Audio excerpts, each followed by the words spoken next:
بسم اللہ الرحمن الرحیم الحمد للہ رب العالمین والصلاة والسلام علی اشرف الانبیاء وسید المرسلین خاتم النبیین محمد وعلی آلہ واہل بیتہ وصحبہ اجمعین اما بعد فقد قال اللہ تبارک وتعالی یا ایہا الذین آمنوا قوا انفسکم واہلیکم نارا صدق اللہ العظیم۔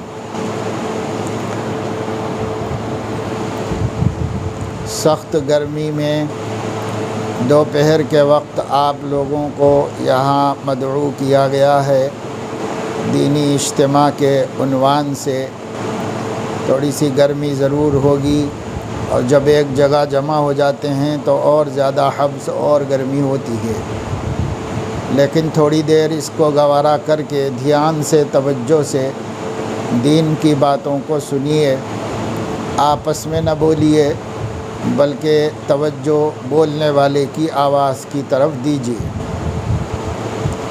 اللہ تبارک و تعالی شانہ نے ہم لوگوں کو اس دنیا میں بہت تھوڑا وقت دے کر بھیجا ہے، اور تھوڑا وقت اس اعتبار سے کہ جو وقت آگے ہمارا گزرنے والا ہے اس کے مقابلے میں دنیا کا قیام بہت مختصر ہے۔ جیسے دنیا کے قیام سے پہلے ماں کے پیٹ میں ہمارا قیام اس سے بھی بہت مختصر تھا، وہاں زیادہ سے زیادہ 9 مہینے کا قیام تھا۔ اس کے بعد دنیا میں آئے تو 60-70 برس کا قیام اللہ نے دیا۔ اس کے بعد برزخ میں جائیں گے وہ اس سے بھی لمبا قیام ہوگا۔ اس کے بعد حشر میں خدا کے سامنے حاضر ہوں گے، ایک دن 50,000 برس کا دن ہوگا، اور اس کے بعد ہم اگلے مرحلوں سے گزریں گے۔ پھر انشاءاللہ اللہ تعالیٰ کی مدد سے، نبی کی شفاعت سے، خدا کے فضل سے جنت میں داخل ہوں گے، تو پھر کبھی جنت سے نہیں نکلیں گے، ہمیشہ ہمیشہ وہاں پر رہنا ہوگا۔ اس وقت کی کوئی حد نہیں ہے، کوئی انتہا نہیں ہے، جس کو ہمیشہ کہا اللہ نے۔ اللہ تعالیٰ نے قرآن مجید میں فرمایا کہ جنت کے اندر تم ہم فیہا خالدون، ہمیشہ رہو گے۔ خالد کے معنی ہے ہمیشہ رہنے والا، تو اللہ تعالیٰ جنت میں ہمیں ہمیشہ رکھے گا، تو اب اس کی تو کوئی حد ہی نہیں ہے۔ لیکن اس سے پہلے ایک عالم سے دوسرے عالم میں جاتے ہیں تو اس کی تھوڑی سی حد ہوتی ہے۔ اب دنیا میں ہم ہیں، جتنے لوگ یہاں پر جمع ہوئے ہیں، کسی کی عمر 20 سال، 22 سال، 25 سال، 30 سال، 35 سال، 40 سال، اور اس سے بھی بڑی عمروں کے ہوتے ہیں لوگ ماشاءاللہ۔ تو اللہ رب العزت ہمیں جو زندگی دیا ہوا ہے، جو لوگ اس وقت میں 20 سے 30 سال کے درمیان میں ہیں، ان لوگوں کی تو آدھی سے زیادہ عمر کہہ سکتے ہیں کہ بچی ہوئی ہے، لیکن جو لوگ 30 سے آگے بڑھ گئے ان کی آدھی عمر بھی نہیں بچی ہوئی ہے۔ جو لوگ 40 سے نکل گئے ان کی 1/3 عمر ہو سکتا ہے کہ باقی ہو، وہ بھی پتہ نہیں ہے ہمیں کہ وہ بھی ہے یا نہیں۔ لیکن اگر چلو پوری عمر ہو جائے تو بھی 1/3 باقی ہے، 2/3 گزر گئی۔ اور جن کی عمر 50 سے بھی آگے نکل گئی، اب ان لوگوں کو تو ڈرتے ہی رہنا چاہیے۔ 60 برس عمر ہو گئی ہے تو سمجھنا چاہیے کہ ہماری عمر پوری ہو گئی ہے۔ اب جو بھی ایک ایک دن مل رہا ہے، ہر دن ہمارا ویزا ایکسٹینشن ہو رہا ہے، اللہ تعالیٰ اضافہ فرماتے جا رہے ہیں، بس یہ سمجھ کر ہر دن گزارنا چاہیے۔ لیکن ہوتا یہ ہے کہ جیسے جیسے عمر زیادہ ہوتی جاتی ہے، مرد ہو یا عورتیں، ان کی تمنائیں بڑھتی جاتی ہیں۔ کاہے کی تمنا؟ مرنے کی آرزو، اللہ کے سامنے کھڑے ہونے، حساب دینے، نیک اعمال کرنے اور خیر خیرات کرنے، عمرہ حج کرنے، تلاوت کرنے، ذکر کرنے، نمازیں پڑھنے، دن رات خدا کی بندگی کرنے، اچھے کام کرنے، مخلوق خدا کی خدمت کرنے کی تمنائیں نہیں، اس دنیا میں جینے، گلچرے اڑانے، موج مستی کرنے کی تمنا بڑھتے رہتی ہے۔ حدیث میں آیا ہے یہ، حضور اکرم صلی اللہ علیہ وسلم نے خود فرمایا ہے، آدمی کی عمر بڑھتے رہتی ہے اور اس کی تمنائیں اس سے زیادہ بڑھتی رہتی ہیں۔ ایک دفعہ حضور صلی اللہ تعالیٰ علیہ وسلم نے ایک لکیر کھینچی، ڈیزائن کر کے صحابہ کرام کو سمجھایا، جیسے بچوں کو ڈرائنگ کرا کے بتایا جاتا ہے، یہ ایسا ویسا ویسا بچوں سے کروایا جاتا ہے، ایسے ہی اس کا بھی ڈرائنگ کیا حضور علیہ السلام نے۔ زمین کے اوپر آپ نے لکڑی لے کر ایک کاڑی سے زمین کے اوپر آپ صلی اللہ علیہ وسلم نے ایک نقشہ بنایا۔ کیسا نقشہ بنایا؟ چار طرف چار لکیریں کھینچ کر ایک باکس بنا دیا، اور اس کے بیچ میں ایک لکیر کھینچی جس کو اوپر والی لکیر سے بھی اوپر نکال دیا، اور اس کی بیچ والی لکیر کو دونوں جانب چھوٹی چھوٹی لکیریں بنا دیں۔ آپ لوگ بھی کاغذ قلم لے کر کبھی گھر میں بیٹھ کر ایسا نقشہ بناؤ، ایسا نقشہ بنا کے دیکھو۔ کیسے بنایا؟ ایک باکس بنایا، چار طرف چار لکیریں کھینچ کر ایک اسکوائر باکس بنایا، اس باکس کے بیچ میں ایک لکیر لمبی کھینچ کر اوپر والی لکیر سے بھی اوپر نکال دیا۔ پھر حضور علیہ السلام نے وہ بیچ والی لکیر کے دو جانب چھوٹی چھوٹی لکیریں بنا دیں، ادھر ادھر ادھر ادھر ادھر ادھر چھوٹی چھوٹی لکیریں بنا دیں۔ یہ ڈیزائن بنا کر آپ علیہ السلام نے صحابہ کرام کو دکھایا اور فرمایا کہ دیکھو، یہ جو بیچ میں لکیر ہے یہ انسان ہے، اور یہ جو چاروں طرف لکیر ہے یہ اس کی موت ہے جو ہر طرف سے گھیری ہوئی ہے اس کو، اور یہ جو لکیر اوپر نکل گئی ہے، اوپر والی آڑی لکیر کے اوپر جو نکل گئی ہے، یہ اس کی تمنائیں ہیں جو اس کی زندگی سے بھی زیادہ وقت چاہتی ہیں، وہ اسے اوپر نکال دی۔ اور یہ جو چھوٹی چھوٹی لکیریں دونوں جانب ہیں، یہ اس کی مصیبتیں ہیں، ایک میں سے نکلتا ہے تو دوسرا، دوسرے میں سے نکلتا ہے تو تیسرا، زندگی بھر موت تک کچھ نہ کچھ آفات و آلام اور مصائب میں آدمی گھرا ہوا ہے اور اس کے اندر مبتلا ہے۔ تو دیکھو حضور علیہ السلام نے زندگی کی حقیقت بتا دی کہ آدمی پیدا ہوتا ہے، پیدا ہونے کے بعد سے مسلسل موت کے چوکھٹے کے اندر پھنسا ہوا ہوتا ہے، چاروں طرف سے موت گھیری ہوئی ہوتی ہے اور اسے کہیں بھی ادھر ادھر ہونے نہیں دیتی، بھٹکنے نہیں دیتی، اپنی نگرانی میں موت رکھی ہوئی ہے۔ جیسے ایک اللہ والے بزرگ نے فرمایا، جو بشر آتا ہے دنیا میں یہ کہتی ہے قضا، میں بھی پیچھے چلی آتی ہوں، ذرا دھیان رہے۔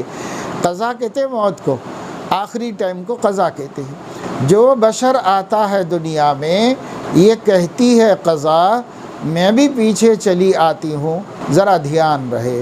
بھائی ہوش میں رہو، یہ نہ سمجھو کہ موت ابھی کہاں ہے، موت تمہارے آزو بازو نیچے اوپر چاروں طرف ہے، کسی وقت بھی دبوچ لے گی اور کسی وقت بھی اپنے گود میں لے لے گی، بچ نہیں سکتے، بھاگ نہیں سکتے، چاروں طرف سے موت نے ہمیں گھیرا ہوا ہے۔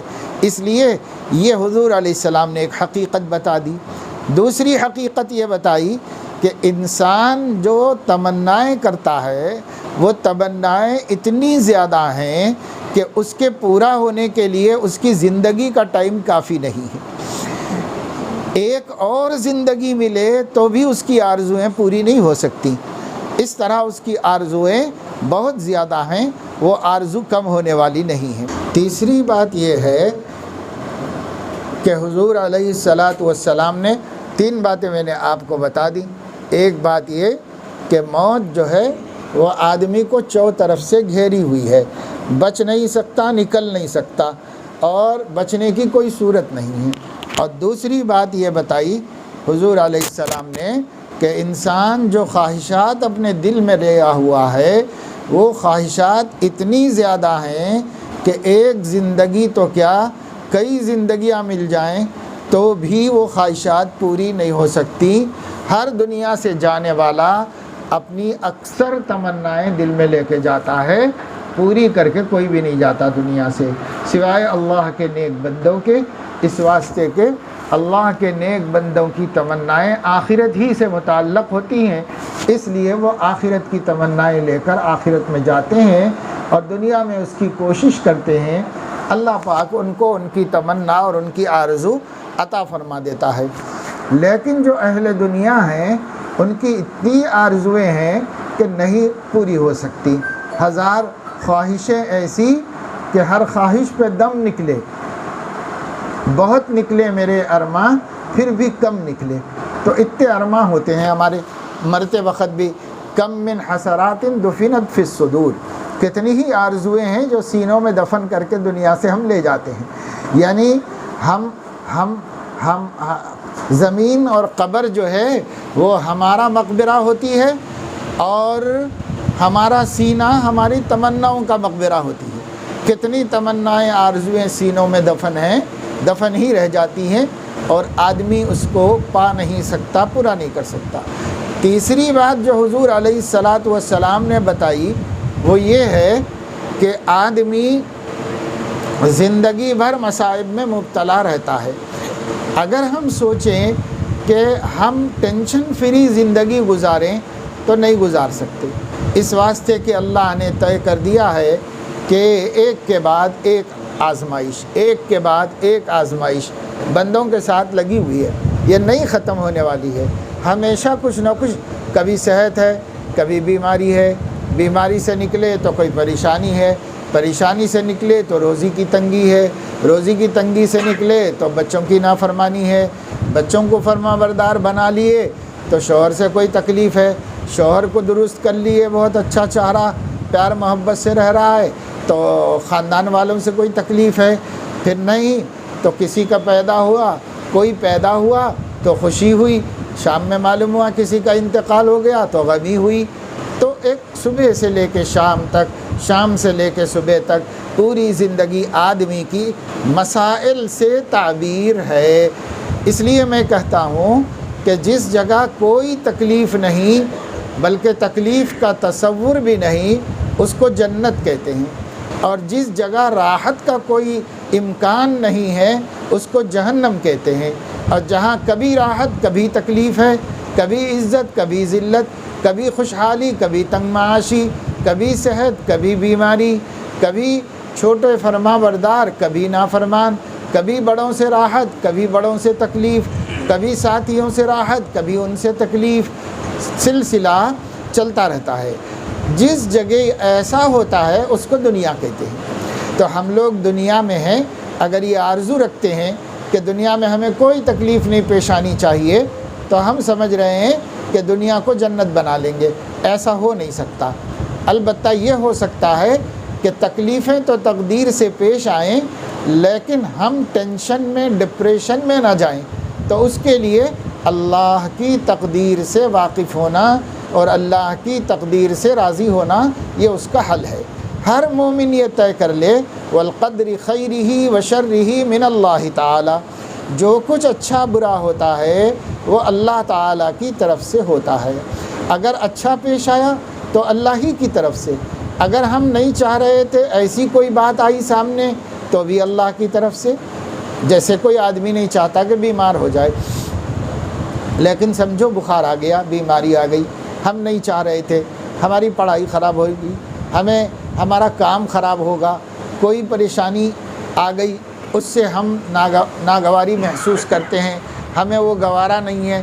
تو ایسی صورتوں میں بھی یہ سوچنا کہ ہر چیز اللہ کی تقدیر سے ہو رہی ہے۔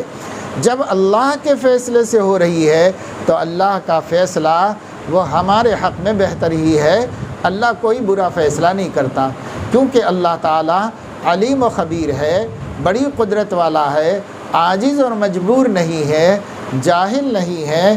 کوئی اللہ تعالیٰ کو اچانک پریشانی نہیں پیش آ جاتی، جو کچھ کرتا ہے منصوبہ بنا کر کرتا ہے، جو کچھ کرتا ہے بندوں کے حق میں بھلا بنا کر کرتا ہے۔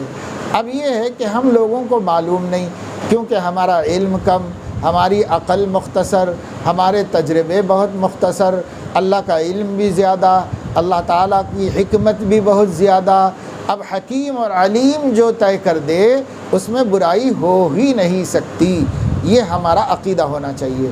جب ہمارا یہ عقیدہ ہے تو ہمارے سامنے اچھے حالات بھی آئیں گے، برے بھی آئیں گے، خوشی کی باتیں بھی سامنے آئیں گی، تکلیف اور رنج کی باتیں بھی سامنے آئیں گی، لیکن ہم اس کی وجہ سے آپے سے باہر نہیں ہو جائیں گے، ہوش باختہ نہیں ہو جائیں گے، بے قابو نہیں ہو جائیں گے، بلکہ ہمیں اطمینان رہے گا، ارے بھائی جو کچھ ہو رہا ہے وہ اللہ کی تقدیر سے ہو رہا ہے، اور اللہ کی تقدیر بہت خوبصورت ہے، بہت اچھی ہے، بہت پیاری ہے۔ ہمیں نہ سمجھ میں آئے یہ الگ بات ہے، ہماری سمجھ کا قصور ہے، ہمارے علم کی کمی ہے، لیکن اللہ نے جو کچھ کیا وہ اچھا کیا، اور وہ میرے حق میں دنیا میں بھی اچھا ہے، آخرت میں بھی اچھا ہے، یہ سمجھتے ہیں ایمان والے۔ چونکہ ایمان والوں کا ایمان تقدیر پر بنا ہوا ہے، اس لیے ایمان والے مصیبتوں میں پریشان نہیں ہو جاتے، مصیبتوں میں اپنے قابو سے باہر نہیں ہو جاتے۔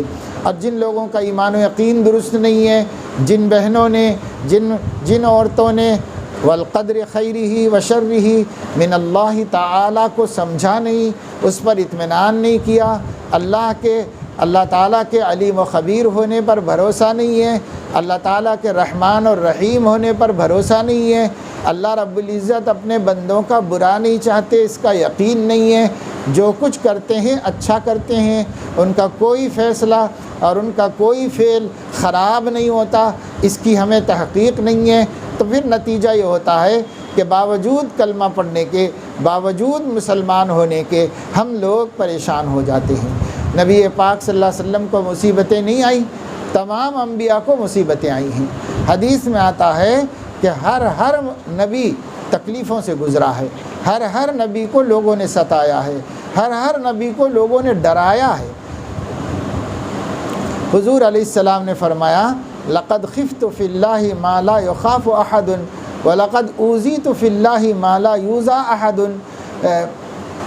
میں اللہ کے راستے میں اتنا ستایا گیا ہوں کہ کسی کو اتنا ستایا نہیں گیا، میں اللہ کے راستے میں اتنا ڈرایا گیا ہوں کہ کسی کو اتنا ڈرایا نہیں گیا۔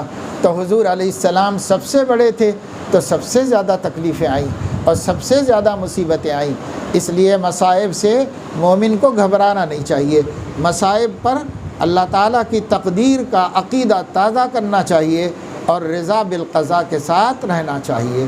رضا بالقضاء کا مطلب یہ ہے اللہ کی تقدیروں سے خوش رہنا، اللہ کے فیصلوں سے خوش رہنا، وہ فیصلہ ہمیں اچھا لگے تب بھی، وہ فیصلہ ہمیں اچھا نہ لگے تب بھی اس سے خوش رہنا، یہ ہے تقدیر پر ایمان۔ جب تقدیر پر ایمان ہوگا نا بہنوں، ہم سے زیادہ دنیا میں خوشحال کوئی نہیں ہوگا، ہر حال میں خوش رہیں گے، ہر حال میں ہمیں جو ہے اللہ تبارک و تعالی شانہ راحت اور آرام کی زندگی عطا فرمائے گا۔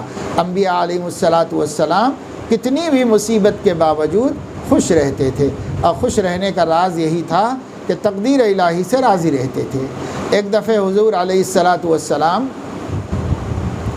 ایک غزوہ فتح کر کے تشریف لائے، بہت زبردست کامیابی ملی، دشمنوں کی کمر ٹوٹ گئی، جتنے مخالف تھے حضور علیہ السلام کے مدینے کے باہر وہ سب کے سب خائب و خاسر ہوئے، ذلیل و رسوا ہوئے، اور بڑی زبردست فتح اور غنیمت اور مال اور سب کچھ لے کر کے مدینہ واپس آ رہے تھے، سب لوگ خوش تھے، صحابہ کرام مستانہ واپس آ رہے تھے کہ آج اللہ نے بڑی فتح ہمیں عطا فرما دی ہے اور دشمن کا خطرہ ٹل گیا ہے، تو سب خوشی خوشی داخل ہو رہے ہیں، نبی بھی خوشی خوشی داخل ہوئے۔ جیسے ہی مدینے کی آبادی میں آئے، اپنے محلے میں پہنچے تو معلوم ہوا کہ بیٹی کا انتقال ہو گیا ہے اور ان کی تدفین چل رہی ہے، تو حضور علیہ السلام فوراً قبرستان پہنچ گئے سیدھے۔ تو دیکھو ایک طرف اتنی بڑی خوشی دی اللہ نے، اور اسی کے ساتھ اتنا بڑا غم کہ ان کی جوان بیٹی انتقال کر گئی، اور حضور علیہ السلام نے اپنے ہاتھوں سے ان کو دفن کیا، اور تدفین کرنے کے بعد اللہ سے راضی رہے کہ اللہ جو کرتے ہیں اچھا کرتے ہیں، اللہ تعالیٰ کچھ بھی غلط نہیں کرتے، کچھ بھی خراب نہیں کرتے۔ یہ ہوتا ہے جب اللہ پہ بھروسہ ہوتا ہے۔ آپ لوگوں نے سنا ہوگا نبی پاک صلی اللہ علیہ وسلم کے زمانے میں ایک صحابیہ تھیں، ان کے شوہر کسی کام سے سفر میں گئے ہوئے تھے، سفر میں گئے، سفر میں پہلے زمانے کے سفر بڑے لمبے ہوتے تھے، کئی دن ہوتے تھے، ہفتوں لگتے تھے، بعض دفعے مہینوں لگ جاتے تھے۔ سفر سے، تجارت کے سفر سے گئے، کچھ سامان لے کے بیچنے گئے، وہاں سے کچھ سامان لا کے بیچتے، کچھ بچ جاتا، اسی سے کام چلتا تھا، اسی کو بزنس اور تجارت کہتے ہیں۔ تو ایک صحابی سفر میں گئے اور جب سفر سے واپس آئے تو ان کا بچہ جو ہے جاتے وقت میں کچھ بخار تھا، طبیعت ٹھیک نہیں تھی، طبیعت ناساز تھی اس کی۔ واپس آنے کے بعد گھر پہنچتے ہی سب سے پہلے انہوں نے بیوی سے پوچھا کہ بچے کا کیا حال ہے؟ تو انہوں نے کہا بچے کو تو اللہ پاک نے آرام دے دیا ہے، بالکل ٹھیک ہے، اللہ نے آرام دے دیا ہے۔ تو انہوں نے کہا چلو اللہ کا شکر ہے، بچے پہ چادر اڑا کے لٹا دیا، اس لیے کہ اسی دن بچے کا انتقال ہو گیا تھا، اس لیے انہوں نے بچے کو چادر اڑا کے ایک جگہ لٹا دیا۔ شوہر سفر سے آئے تھکا کر کے، تو پہلا سوال کیا بچہ کیسا ہے؟ تو کہا بچہ الحمدللہ اللہ نے اسے آرام دے دیا ہے، یعنی زندگی کی مصیبت ختم کر کے موت کا آرام اللہ نے اس کو دے دیا ہے، یہ مقصد تھا، اس مقصد سے ایسا کہہ دیا انہوں نے۔ تو انہوں نے کہا کہ اچھا ٹھیک ہے، پانی نہانے کے لیے گئے، پانی وانی تیار رکھا تھا انہوں نے، سفر سے آتا ہے مسافر، اس کو فوراً نہا دھو کے فریش ہونا پڑتا ہے، تو انتظام رکھا تھا، انہوں نے جا کے فوراً پانی وانی نہا لیا، دسترخوان بچھا دیا، کھانا تیار کیا۔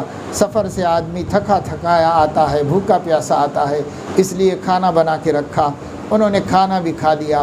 اس کے بعد رات میں ان کو تقاضا ہوا اپنی بیوی کے ساتھ آرام کرنے کا، تو رات میں انہوں نے اپنے آپ کو سنوار کے پیش کیا اپنے شوہر کے سامنے، شوہر نے وہ ضرورت بھی پوری کر لی۔ اس کے بعد جب وہ صبح کی نماز کے لیے جانے کے لیے نہا دھو کے تیار ہوئے کہ چلو نماز مسجد میں جا کے پڑھیں گے، اللہ کے نبی سے ملاقات بھی ہو جائے گی، تو جب جا رہے تھے تو بیوی نے ان کو روک کر کے ایک سوال کیا کہ دیکھیے جی، اگر آپ کے پاس کسی نے کوئی امانت رکھائی اور اس کے بعد وہ اپنی امانت لینے کے لیے آ گیا اور وہ کہا کہ بھائی میری امانت واپس کرو، تو خوشی دے دینا چاہیے یا اس پر ہم کو کوئی غم افسوس ہونا چاہیے؟